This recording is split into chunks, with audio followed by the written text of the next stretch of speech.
بسم اللہ الرحمن الرحیم وقل جاء الحق وزهق الباطل ان الباطل کان زہوقا۔ میرے بزرگوں، ماؤں، بہنوں، بیٹیوں اور نوجوانوں، السلام علیکم۔ گزشتہ رات بھارت نے جارحیت کر کے جو فاحش غلطی کی، اس کا خمیازہ اب اسے ضرور بھگتنا ہوگا۔ شاید وہ سمجھ بیٹھے تھے کہ ہم پیچھے ہٹ جائیں گے، لیکن وہ یہ بات بھول گئے کہ یہ اللہ تعالیٰ کے فضل و کرم سے بہادروں کی قوم ہے جو اپنے عزم میں فولادی ہے، جس کے سپوتوں نے خود کو میدان جنگ سے نکھارا ہے، جو اپنے وطن کی عزت اور حفاظت کے لیے خون کے آخری قطرے تک لڑنے کے لیے تیار ہے۔ میرے عزیز ہم وطنوں، گزشتہ رات پوری دنیا نے دیکھ لیا کہ عددی اعتبار سے کئی گنا بڑے دشمن کو گھٹنے ٹیکنے میں صرف چند گھنٹے لگے، صرف چند گھنٹے، اور خدا تعالیٰ کے فضل و کرم سے ہمارے شاہینوں نے فضاؤں میں ایسا طوفان برپا کیا کہ دشمن چیخ اٹھا۔ بھارت کے 5 جنگی طیارے جو ان کا غرور تھے، اب صرف راکھ، ملبہ اور نشان عبرت بن چکے ہیں۔ یہ ہمارا دندان چکن جواب تھا، جس میں اسکواڈرن لیڈر MM عالم کی گرج تھی، جو کل رات دوبارہ پورے زور سے گونجی، اور ہمارے شاہینوں نے دشمن پر ایسی کاری ضربیں لگائیں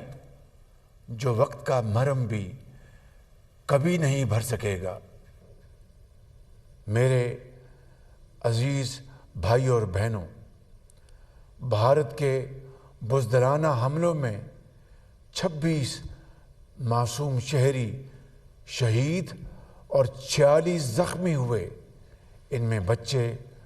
اور خواتین شامل۔ ایک شہید بچے کا جنازہ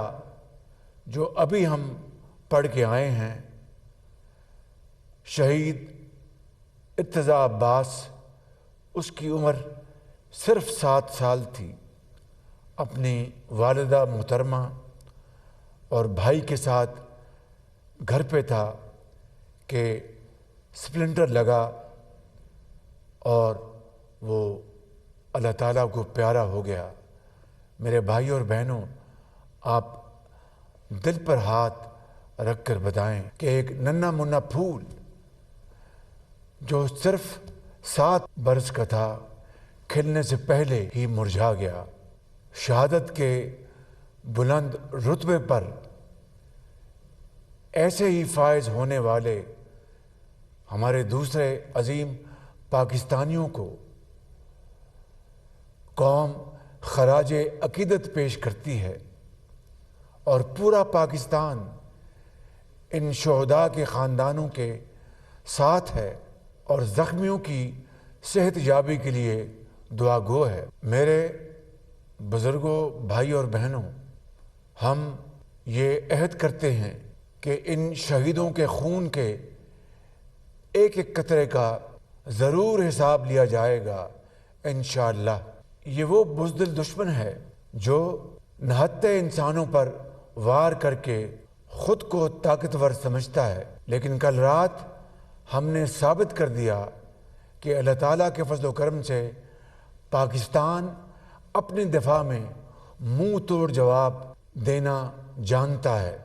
آج پوری قوم اپنی بہادر افواج کی جرأت اور دلیری کو سلام پیش کرتی ہے۔ لائن آف کنٹرول پر 1 گھنٹے پر محیط جاری رہنے والی فضائی جنگ میں پاکستانی پائلٹس نے اپنی سرحدی حدود میں رہتے ہوئے اعلیٰ ترین پیشہ ورانہ مہارت، بہادری اور بے مثال شجاعت سے دشمن کے جہازوں کے پرخچے اڑا دیے۔ گزشتہ رات کے معرکے میں پاکستان نے اللہ تعالیٰ کے فضل و کرم سے روایتی ہتھیاروں کی جنگ میں بھی اپنی برتری دشمن پر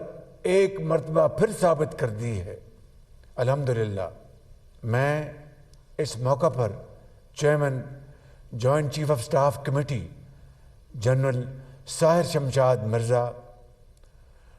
بری فوج کے سپہ سالار جنرل سید عاصم منیر، فضائیہ کے سربراہ ایئر مارشل ظہیر احمد بابر اور بحریہ کے سربراہ ایڈمرل نوید اشرف سمیت افواج پاکستان کے ہر سپاہی اور افسر کو سلام پیش کرتا ہوں اور آپ کو یقین دلاتا ہوں کہ 24 کروڑ پاکستانیوں کو آپ پر فخر اور ناز ہے۔ میرے عزیز ہم وطنوں، پہلگام واقعے کی آڑ میں پاکستان پر بھارتی حملہ بے بنیاد اور بلا جواز ہے۔ امن پسند ملک کے طور پر پاکستان نے اس واقعے کی غیر جانبدارانہ، شفاف اور کریڈیبل تحقیقات کی پیشکش کی تھی، جس کی دنیا نے بھرپور تائید کی، لیکن بھارت نے عالمی قانون اور بین الاقوامی تقاضوں کو پامال کرتے ہوئے جارحیت کا راستہ اختیار کیا۔ عالمی قانون اور اقوام متحدہ کی قراردادوں کے مطابق مقبوضہ جموں و کشمیر ایک مسلمہ تنازع تھا، ہے اور اس وقت تک رہے گا جب تک کشمیری بھائیوں اور بہنوں کو اقوام متحدہ کے زیر نگرانی آزادانہ، غیر جانبدارانہ ماحول میں حق کے رائے دہی نہیں مل جاتا۔ بھارت بے شک 100 یک طرفہ فیصلے کر لے، مگر اس سے حقیقت کبھی نہیں بدلے گی۔ میرے بھائیوں اور بہنوں، اس خطے میں دہشت گردی سے سب سے زیادہ متاثر ہونے والا ملک پاکستان ہے۔ ہم نے دہشت گردی کے خلاف جنگ میں 90,000 قیمتی شہادتیں دیں، 152 ارب ڈالر سے زائد کے مالی نقصانات برداشت کیے،